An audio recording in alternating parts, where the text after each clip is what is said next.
네, 안녕하세요. 이번에 오디오로 딥러닝을 학습하기 위한 전처리 강의를 맡은 조승원이라고 합니다. 네, 제 소개를 간단하게 하면 저는 지금 카이스트의 뮤직 앤 오디오 컴퓨팅 랩의 석사 과정에 있고요.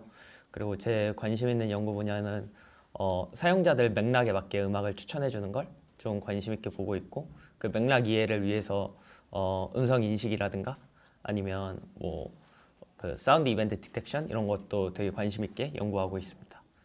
그래서 오늘 튜토리얼의 내용을 간략하게 설명을 드리면, 일단 맨 처음에 오디오 딥러닝의 주요 태스크를 좀 리뷰하고 시작을 하려고 하고요. 그래야지 좀 내가 뒤에 부분에서 오디오 데이터 핸들링 할 때 이걸 왜 하고 있지? 라는 좀 의문점이 없어야 그 집중력이 높아지는 것 같아서 준비했고요. 그 다음에 사운드 데이터, 오디오 데이터의 이해와 전처리, 그리고 시각화까지 해보는 게 오늘 목표입니다. 그 저희가 이 그 전처리 과정을 하는데 되게 큰 도움을 줄 친구가 바로 이 리브로사랑 톨츠 오디오라는 라이브러리고요. 그래서 발표의 중점으로 잡은 부분은 튜토리얼답게 실습을 하자라는 게 좀 포인트고요. 그리고 인플트에서 한 줄이면 되는 코드를 타이핑해보는 것도 되게 좋은 그 방법이라고 생각을 해서 실습도 같이 해볼 거고, 노테이션, 그러니까 함수의 뭐 파라미터 같은 것도 생각 없이 하지 말고 조금 알고 쓰자, 이런 게 좀 이 발표의 중점입니다. 네. 그리고 시작하기 앞서서 제가 이 발표 자료 구성할 때 도움을 주셨던 분들의 레퍼런스고요. 그래서 되게 한국에서 오디오 관련해서 좋은 리소스가 많아가지고 이것도 공유를 했고, 저희 지금 콜앱 가시면 거기 맨 처음에 레퍼런스에 정리되어 있습니다. 네, 그래서 시작하기 앞서 저희 일단 데이터를 받아야 돼가지고 일단 저희 튜토리얼 페이지로 일단 넘어가 볼까요? 여러분들 개인 구글 드라이브에 복사해 주시고 이 매테리얼을 같이 실행했으면 좋겠어요. 그 톨치랑 톨치 오디오까지만 설치하면 되거든요. 나머지 라이브러리들은 디폴트로 있는 것 같아서 한 세 번째 줄까지 보면 저희가 쓸 데이터셋을 한 여기 있는데 리브리 스피치 이 데이터셋의 테스트 부분만 저희가 다운받아 쓸 거예요. 왜냐하면 실습을 위해서는 되게 조금만 있어도 되는데 트레인 데이터셋은 한 5기가 정도로 제가 기억하는데 테스트는 한 300메가면 받을 수 있거든요. 그래서 여기까지만 일단 먼저 실행을 시키고 같이 강의로 돌아가 볼게요. 오디오랑 딥러닝 관련해서 맨 처음에 말씀드릴 거는 태스크에 대한 거예요. 그래서 이 오디오 가지고 보통 우리가 어떤 태스크를 푸느냐가 먼저 알면 좋으니까 일단 사운드 쪽에서는 스피치를 분류하거나 태깅하는 태스크가 있어요. 그래서 어떤 크게 예를 들어서 기차 소리가 난다, 이런 소음 문제 같은 태스크들을 풀 때는 기차 소리의 데시벨이 어느 정도인지 예측하기도 하고, 특정 누군가가 떨어졌을 때, 다쳤을 때, 사고 현장 같은 데서 나는 소리를 디텍팅하는 경우도 있고요. 그래서 이벤트를 아이덴티피케이션 하거나 어쿠스틱한 씬을 찾는 경우에 보통 이 클래시피케이션이나 태깅 문제를 풀기도 하고, 그리고 스피치 쪽에서는 스피치 레코그니션 해서 누군가 발화를 했을 때 그 발화에 대한 정보를 텍스트로 표현할 수 있느냐. 그래서 인풋은 스피치고 아웃풋이 텍스트로 나오는 음성 인식인 스피치 투 텍스트 그 태스크가 있고요.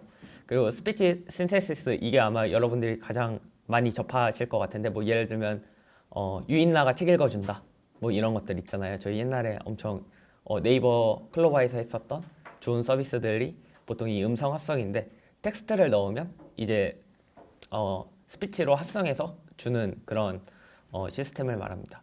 그 다음에 스피치 스타일 트랜스퍼 같은 경우는 스피치 투 스피치로 해가지고 음성의 스타일을 바꾸는 거예요. 예를 들면 사투리를 표준어로 바꾼다든가, 표준어를 사투리로 바꾼다든가, 이런 것들이 있는데, 왜 이런 그 음성의 태스크들이 중요하고 각광받게 됐는가? 최근에 제가 생각할 때는 스마트 스피커가 뿜뿜 하고 나타났기 때문이라고 저는 생각을 하는데요. 예를 들어서 여기서 보면 SKT, KT, 카카오, 네이버 모두 그 스마트 스피커랑 보이스 에이전트를 가지고 나타났어요. 그 다음에 여기서 보면 음성으로 호출을 하기도 하고 뭐 아리아 아니면 뭐 지니아 이런 식으로 호출하기도 하고 아니면 그 호출한 보이스 에이전트한테 어떤 요구를 하죠. 나 슬플 때 듣고 싶은 노래 틀어줘 이런 거라든가 배달의 민족에서 족발 시켜줘 이런 걸 하게 되잖아요. 그러면 이제 우리가 사용하는 인터페이스가 뭐 마우스나 키보드나 아니면 터치스크린이나 이런 거에서 목소리를 옮겨가게 되는데 그러면 이 목소리를 최대한 잘 인식하고 잘 합성해서 쓰면 좋지 않을까라는 거에서 제 생각에는 이 스마트 스피커가 뭐 차세대 먹거리로 좀 떠오르니까 덩달아서 음성인식, 음성합성 같은 오디오 쪽에서 사용될 그 딥러닝이 좀 뜨는 것 같다라고 생각이 들었고 그래서 아까 전에 설명드렸던 태스크 3개랑 비교해보면 뭐 스피치 클래시피케이션 같은 경우는 이런 음성 호출할 때 쓰겠죠. 아리아 했을 때 아리가 몇 퍼센트 확률로 일치하는가 뭐 이런 거에 쓸 수 있고 그리고 스피치 레코그니션은 유저들이 뭔가 나 슬플 때 듣고 싶은 노래 틀어줘 라고 하면 거기 있는 슬플 때라는 그런 단어, 토큰을 우리가 파싱해가지고 그걸 어떤 뭔가 IR 시스템, 인포메이션 리트리벌 시스템의 인풋으로 다시 넣을 수도 있고 아니면 그거를 지금 자연어 레벨에서 풀 수 있는 태스크가 되게 많잖아요. 써먹을 수 있는 게 유저 보이스에서 바로 번역을 해버린 다음에 영어로 음성 합성해서 내보내면 자동 번역기가 되는 거고 그런 식으로 저희가 써먹을 수 있는 요소들이 되게 많아서 그래서 스피치 레코그니션이 보통 유저 인터페이스의 인풋으로 작용하는 경우가 많습니다. 그 다음에 신테시스 같은 경우는 유저가 인풋을 넣었으면 어떤 디바이스랑 상호작용할 때는 아웃풋이 나와야 되잖아요. 그런 아웃풋을 장담할 때 뭐 스크린에서 알려줄 수도 있고 아니면 다른 방법으로 알려줄 수도 있지만 그래도 보이스로 똑같이 사람과 대하듯이 인터랙션이 있으면 새로운 경험을 줄 수 있으니까 이런 스피치 신테시스가 좀 뜨고 있다고 생각합니다. 그래가지고 각 태스크별로 좀 유명한 그 케이스들을 하나씩 준비했는데요. 그래서 사운드 클래시피케이션이나 오토 태깅 같은 경우는 요즘 디케이스라고 그 이런 챌린지 열리는 분야들이 몇 개 있어요. 유명한 챌린지가. 그래서 여기 같은 경우는 어쿠스틱 씬 클래시피케이션이라고 해서 다양한 그런 디바이스들로부터 이 소리가 인풋으로 들어올 때 이 인풋들을 조합해가지고 여기가 현재 어떤 공간에 있는지를 예측하는 그런 태스크예요. 그래서 이 인풋 사운드를 듣고 그러면 되게 노이즈한 사운드가 들어올 거 아니에요. 뭐 바람 소리도 들릴 거고 기차 소리도 들릴 거고 뭐 이런 걸로부터 우리가 여긴 메트로 스테이션이다 라는 걸 인식해 버리면 그 다음에는 이 유저가 메트로에 있네 라는 컨텍스트를 이해해 가지고 그 다음에 어떤 서비스를 줄지 생각할 수 있겠죠. 예를 들면 메트로 안에 있다 그러면 기차 탈 유저한테 우리가 뭘 줄 수 있을까? 뭐 길 찾을 때 최적의 경로를 알려주면 좋지 않을까? 뭐 이런 식으로 확장할 수 있는 그런 이런 그 사운드가 맥락을 이해하는데 도움을 주는 태스크가 바로 이 사운드 클래시피케이션이나 오토 태깅 같은 태스크고요. 그래서 보통은 얼반 사운드 태깅 시스템이라는 게 되게 유명한 태스크입니다. 그래서 지금 유저들이 모두 다 스마트폰을 쓰는데 스마트폰으로 들어오는 인풋 사운드를 가지고 이제 유저가 어디 있고 어떤 맥락 속에 처해 있는가라는 거를 찾아내기도 하고 네. 그때 더 리치한 인포메이션을 받기 위해서 푸는 태스크라고 생각을 하고요. 그 다음은 스피치 투 텍스트 이건데 음성인식이죠. 그냥 말 그대로 음성인식이고 그 다음에 음성인식이 중요한 이유는 음성을 인식하고 나오는 이 텍스트를 가지고 우리가 써먹을 게 많다. 예를 들면 여기서는 뭐 스폿 키워드 여기서 나왔던 특정 키워드를 찾아줘 뭐 이런 식으로 되고 뭐 화자를 감지할 수 있게 이 사람의 음색이면 우리 아빠다 뭐 이런 식으로 인식할 수 있게 유저 바이 유저로 커스텀된 서비스를 제공할 수도 있게 만들어주는 게 이런 스피치 투 텍스트라고 생각을 하고요. 그 다음에 스피치 투 텍스트에서 좀 유명한 논문은 Listen, Attend and Tell입니다. 그래서 이거는 인풋 스피치가 나오면 피처를 뽑고 이 피처를 어떤 인코더에 넣어요. 여기서는 인코더가 지금 LSTM 바이디렉셔널 LSTM 기반의 인코더인데 여기서 그 보면 살짝 피라미드 형태를 띄우는데 이거는 연산 효율을 위해서 만든 거고 그 다음에 이렇게 스피치로부터 나온 데이터가 어떤 하이 레벨의 시멘틱한 인포메이션으로 인코딩이 되면 여기서 어텐션 모듈에서 이제 우리가 결론적으로 아웃풋으로 내야 되는 텍스트와의 얼라인을 맞춰주고 디코딩을 통해 가지고 이제 예측할 토큰들 다음번 단어가 뭐가 나올 것이다 이런 것들을 예측하는 모형인데 오늘 발표에서는 이런 그 STT나 TTS나 뭐 클래시피케이션이나 이런 걸 디테일하게 다루진 않고요. 이런 식으로 학계에서 하고 있다라는 것만 보여드리고 넘어갈 겁니다.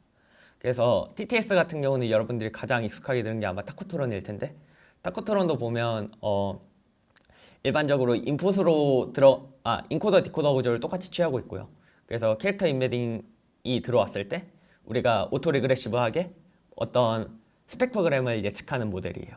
그래서 이 스펙토그램이라는 단어가 지금 익숙하지 않으시다면 굉장히 정상이고 이 강의에서 많은 걸 얻어가실 수 있는 분입니다. 근데 이미 너무 많이 안다 그러면 조금 얻어가실 게 없을 수도 있어요. 그래가지고 아무튼간 여기는 인풋으로 텍스트가 들어왔을 때 아웃풋으로 음성이 나오는 구조다 정도로만 알아두시면 되고, 그때 인풋에는 보통 캐릭터 인베딩이랑 그 다음에 스펙토그램이 인풋으로 들어가가지고 결론적으로 아웃풋으로 나오는 어떤 생성하는 학습 단계에서는 캐릭터랑 스펙토그램이 같이 인풋으로 들어가고, 인퍼런스 단계에서는 그냥 텍스트만 들어가가지고 생성된 어떤 그 리니어 스펙토그램을 다시 그래핀림이라는 그 알고리즘을 통해서 그 다시 보이스로 그 리컨스트럭션 하는 과정을 거칩니다. 네, 그래서 대충 그냥 기본적으로 이 모든 저희가 풀려고 하는 텍스트들이 학계에서 어떤 태스크인지만 좀 이해를 하셨으면 좋을 것 같고, 그 다음에 추세는 엔드 투 엔드로 가고 있다. 전에는 되게 피처 뽑고, 그 다음에 피처 익스트랙션에서도 뭐 어쿠스틱 모델이라든가 랭귀지 모델이라든가 되게 외부의 정보들을 투입해가지고 좋은 성능을 내려고 했는데, 딥러닝 시대 이후부터는 이제 엔드 투 엔드로도 충분히 좋은 그 패턴 아니면 스피치랑 텍스트 사이의 얼라이먼트를 맞추기가 쉬워지고 있다 정도로만 인식하면 될 것 같습니다. 그래서 여기 나왔던 모든 그 제가 소개한 논문이 3편인데 타코트론, 리슨 어텐덴텔, 그 다음에 여기 있는 뭐 사운드 클래시피케이션 오토태깅 같은 거의 대부분이 인풋으로 스펙토그램이라는 인풋을 사용하고 있습니다. 근데 이게 과연 무엇일까가 사실상 우리가 오늘 알고 가면 되는 부분이라고 생각을 해요. 그냥 끝났을 때 우리가 여기까지 한번 해보는 거예요. 인풋 스피치에서 이제 뭔가 딥러닝 모델의 인풋으로 들어갈 요소들을 자유롭게 핸들링할 수 있는 레벨까지가 오늘 튜토리얼의 목적입니다. 이제 컴퓨터가 소리를 이해하는 과정을 먼저 좀 알아보면 저희가 편하게 조금 더 이해가 쉬울 수 있어요. 그래가지고 일단 우리가 흔히 말하는 소리는 파동이거든요. 파동. 이렇게 탕 치면 나는 게 소리잖아요. 이렇게 소리가 나는데 이 소리는 사실상 어떤 파동이 여러분들한테 전달되는 건데, 그런데 이거는 현실 세계에서는 되게 연속적이에요. 근데 컴퓨터는 연속적인 영역에서 존재할 수 없죠. 그러면 이거를 연속적인 아날로그 신호를 표본화, 샘플링을 하고요. 퀀타이징, 양자화를 하고 부호화를 거쳐가지고 바이너리한 시그널로 만들어야 돼요. 이게 첫 번째로 컴퓨터가 이 소리를 가지고 인풋으로 넣는 방식인데, 우리가 그 디지털화 시키는 방법인데, 그래가지고 일단 샘플링을 먼저 소개를 해드리면, 샘플링은 1초에 몇 개의 소리를 저장할 것이냐예요. 이 연속적인 시그널에서 만약에 저희가 지금 여기까지가 1초라고 한다면 지금 1초에 하나, 둘, 셋, 넷, 다, 일곱, 여덟, 아홉, 열한 개 정도 이렇게 저장한 거죠. 근데 여기 같이 하이 샘플링 레이트는 1초 안에 저장할 소리가 더 많아지는 거라고만 생각하시면 됩니다. 그 다음에 이제 그 양자화로 조금 넘어가서 이야기하면, 이 소리들이 보면 어떤 자료형으로 표현될 텐데, 우리가 뭐 플롯 64로 표현할 수 있고 인트로 표현할 수도 있고 플롯 32로 표현할 수도 있고 하잖아요. 근데 우리가 만약에 의미가 전달되면서 가장 효율적인 아키텍처를 짜고 싶다, 뭐 그러면 최대한 퀀타이징 해가지고 쓰는 게 좋겠죠. 뭔가 네트워크의 효율도 그렇고 아니면 자료를 저장할 때 용량도 그렇고, 네, 그런 부분에서 양자화 단계가 있고요. 그래가지고 앰플리튜드를 이산적인 구간으로 나눈 다음에 그거를 반올림 해가지고 쓰는 경향이 있습니다. 그래서 만약에 내가 엄청 큰 스케일의 볼륨의 데이터셋을 구축했다. 근데 이걸 처리하려니까 엄청 시간이 오래 걸린다. 뭐 몇 날 며칠 걸린다 하면 이런 샘플링 레이트를 낮춰보거나 퀀타이제이션을 도입해가지고 조금 더 가볍게 모형을 만드는 것도 중요할 것 같습니다. 그래서 일단 왔다 갔다 할게요. 그 실습이랑 같이. 이제 실습 코드로 넘어가 보면 우리가 데이터셋이 받아졌을 겁니다. 혹시 여기까지 다 받아지셨나요? 데이터셋까지? 그러면 이 테스트 데이터셋의 0번을 한번 호출해 볼게요. 그러면 이런 식의 튜플로 아마 한 5개 정도 묶여 있을 텐데, 이게 그 나왔던 리브리 스피치에 나와 있는 데이터셋입니다. 그래서 여기서 보면 여기 있는 그 튜플의 맨 처음 거를 한번 호출해 볼까요? 0번째, 0번째. 그러면 튜플 첫 번째 거 보면 어떤 콜렉션에 묶여 있는 값들의 연속으로 나타나죠. 이게 우리가 샘플링한 그 소리예요. 그냥 이게 사실상 소리고요. 그 다음에 여기서 샘플링 레이트를 보고 싶으면 여기서 첫 번째 거를 조회하시면 옆에 샘플링 레이트가 뜹니다. 16,000. 1초에 16,000개의 데이터를 넣었다 라고 생각하시면 돼요. 네. 그리고 이게 토치 오디오의 특징이기도 한데, 토치 오디오 같은 경우는 항상 이거를 한 번 더 어떤 어레이에 묶어서 줘요. 근데 이게 조금 나중에 리브로사랑 호환하려면 조금 안 좋거든요. 그래가지고 한번 풀어주 그 토치 오디오의 쉐입을 찍어보면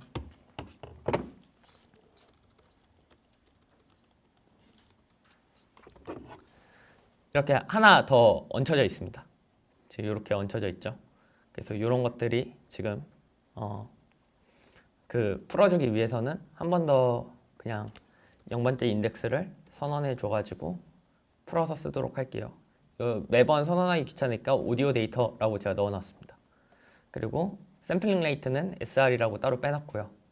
그래가지고 일반적으로 보통 이 오디오 데이터의 길이에다가 샘플링 레이트를 나누면 듀레이션이 나오겠죠. 몇 초의 사운드 데이터인지.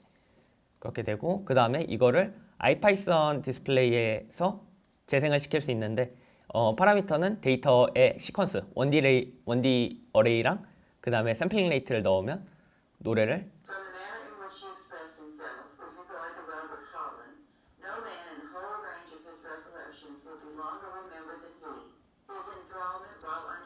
이렇게 데이터셋을 저희가 들어볼 수도 있습니다. 그래서 여기서 보면 여기 있는 이 튜플의 세 번째 012 두 번째 인덱스에 나와 있는 게 어터런스에 대한 데이터고요. 그래서 이런 식으로 데이터가 구성되어 있습니다. 그래서 이렇게 들어볼 수 있고, 그 다음에 우리가 여기서 보면 그 아까 전에 맨 처음에 샘플링을 한다고 했잖아요. 그러면 샘플링 레이트가 높으면 좋을까요? 한번 생각을 해봅시다. 어떻게 생각하세요? 좋다가 대부분, 그쵸? 더 소리가 많은 정보로 담길 테니까, 그쵸? 근데 연산율은 그렇게 좋진 않겠죠. 데이터가 많아지는 거니까. 그래가지고 샘플링 레이트를 설정할 기준은 일반적으로 보면 나이키스트 세넌 분포화라는 그 이론을 따라서 저희가 샘플링 레이트를 결정하는데, 최대 샘플링 레이트는 맥시멈 프리퀀시의 절반 정도로 한다라는 게 보통 원칙이고, 그런데 일반적으로 저희가 이것보다 더 쉽게 샘플링 레이트를 결정할 수 있는 방법이 있는데, 오픈 데이터셋들의 특징을 보면 됩니다. 그래가지고 지금처럼 리브로 스피치 같은 경우는 16kHz를 쓰고 있죠. 샘플링 레이트로. 그리고 일반적으로 저희 음악이나 아니면 그런 다른 영역에서는 뭐 22050 아니면 44100 정도의 샘플링 레이트를 쓰고 있습니다. 그러니까 요거 세 개 지표만 알아두셔도 그렇게 나쁘지 않고요. 만약에 내가 데이터셋이 너무 크다 그러면 한 8000까지는 내려도 상관없는 것 같아요. 그리고 요거는 혹시 몰라서 여러분들이 그 어디까지 우리가 들을 수 있는가 프리퀀시 레이트를 한번 보시면 한 스피치 같은 경우는 180에서 뭐 2000 정도로 프리퀀시 레이트가 있고, 그래가지고 여기에 2배 하면 나이키스트 세넌 표본화에 따라서 샘플링 레이트가 4000 이하로는 내려가면 안 된다는 거 정도를 우리가 유추할 수가 있어요. 그래서 이 정도만 이해해 주셔도 되고요. 그러면 우리가 실습에서 한번 경험해 봅시다. 이 샘플링 레이트를 리브로사를 쓰면 되게 편하게 리샘플도 할 수 있거든요.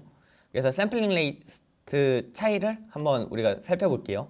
그래가지고 맨 처음에는 지금 이 샘플링 레이트가 16,000이거든요. 여기 16,000의 샘플링 레이트라고 하는데, 이 친구를 지금 여러분들이 원하는 샘플링 레이트 높여도 되고 낮춰도 되니까 두 개로 이렇게 변형시킨 다음에 한번 틀어볼게요. 그 리브로사의 인풋으로 넣을 때는 이 저희 지금 오디오 데이터라는 친구가 그 토치에서 바로 인풋을 시켜가지고 텐서로 형성되어 있거든요. 그래서 뒤에 numpy 하나 붙여주시면 numpy 어레이로 저희가 데이터를 핸들링할 수 있습니다. 그래서 이렇게 해가지고 한번 두 개를 한번 여러분들이 지금 해보시면 좋을 것 같아요. 저 같은 경우는 이제 다운 샘플링을 한번 해봤는데요.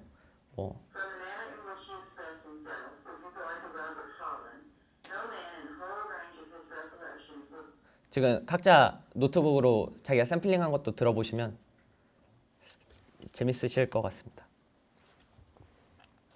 그리고 한 가지 더 그 샘플링 레이트를 하셨으면 요 데이터의 길이를 어떻게 지금 프린트 한번 해보실래요?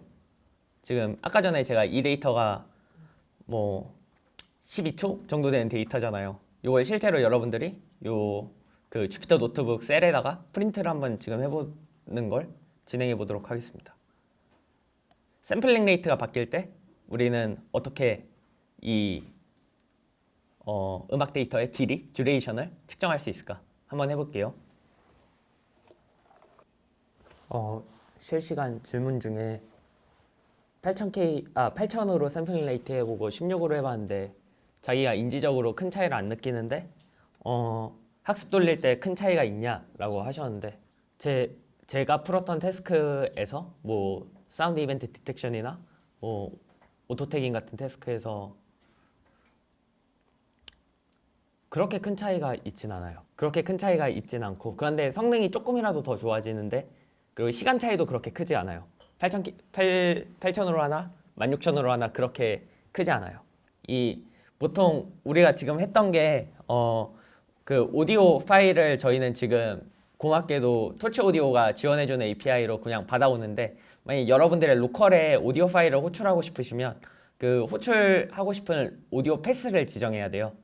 그래서 예를 들면 librosa.load나 scify.io 이런 친구들은 우리가 오디오 패스가 어디고 오디오 파일명이 어딘지를 찾아서 그 인풋으로 그 오디오 패스들을 넣어주시면 지금처럼 똑같이 샘플링 레이트랑 오디오 시퀀스를 얻으실 수 있습니다.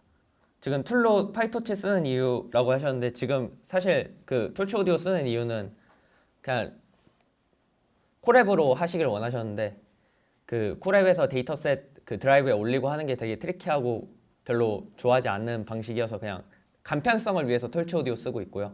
그 다음에 나중에 여러분들이 이런 딥러닝 아키텍처를 짜면 레파지토리가 이제 모듈화 되거든요. 데이터 로더라든가 트레인 함수라든가 뭐 데이터 어그멘테이션이라든가 테스트라든가 이렇게 모듈화 될 때 이 톨치 오디오가 되게 큰 역할을 해줄 거예요. 네. 그 다음에 이제 이 해당 소리를 듣고 싶거나 오디오 포머를 시각화하는 부분은 또 실스 코드에 짜놨는데요. 보통 이때는 매트플라립이랑 그 다음에 librosa.그 display라는 함수를 같이 써야 됩니다. 그래가지고 그거 하기 전에 네 여기 밑에 나오면 사운드 레프레젠테이션 부분을 잠깐만 뛰어넘어서 가볼게요. 사운드 레프레젠테이션 가면 저희가 아까 전에 갖고 있었던 어떤 콜렉션 있잖아요. 1D 어레이에 담겨있던 숫자들 이 숫자들이 뭐냐면 이 소리의 앰플리튜드예요. 크기 값들이 담겨있는 데이터인데 이 데이터를 시각화 한번 해보려고 해요. 그래가지고 일단 맨 처음은 우리 아까 전에 그 데이터가 텐서였으니까 numpy로 바꾸는 걸 먼저 해볼게요. 여기 와가지고 이 오디오 데이터.numpy를 audio.mp라고 audio underbar mp라고 하고 이 친구랑 샘플링 레이트를 그 librosa.display를 호출해가지고 한번 시각화를 시켜보면 이런 식으로 저희가 그 오디오 데이터의 시각화된 버전을 볼 수 있고요. 아까 전에 봤듯이 저희가 듀레이션 가지고 장난쳤었죠. 밑에 보면 듀레이션 몇 초짜리 데이터고 그때 이 오디오의 파형이 어떻게 나오는지를 보실 수가 있고요. 그 다음엔 퀀타이제이션을 한번 해보려고 합니다. 퀀타이제이션이랑 노멀라이제이션인데 보통 퀀타이제이션은 안 해요. 그러니까 오디오 인풋 받으면 그냥 스펙트로그램으로 바꾸기 때문에 보통은 안 하는데 여러분들이 혹시 큰 데이터를 다루실 때나 아니면 네트워크가 되게 라이트 모델이어야 된다 라고 하셨을 때는 필요하실 수도 있어요. 그래가지고 어차피 컨셉으로 나오는 김에 해보시면 좋을 것 같고요. 그 다음에 맨 처음엔 노멀라이제이션을 먼저 해볼 건데 노멀라이제이션은 되게 간단해요. 이 오디오 MP에다가 앱솔루트를 한 다음에 맥시멈 값으로 나눠주면 저희가 보통 -1에서 0 사이로 이렇게 스케일링을 할 수 있고요. 그 다음에 아까 전에 말씀드렸던 그 B 비트의 퀀타이제이션은 -2의 B-1승부터 2의 B-1승 사이로 퀀타이제이션이 되거든요. 그래서 이 8비트 퀀타이제이션을 지금 한번 그 구현시켜보고 한번 들어보실게요.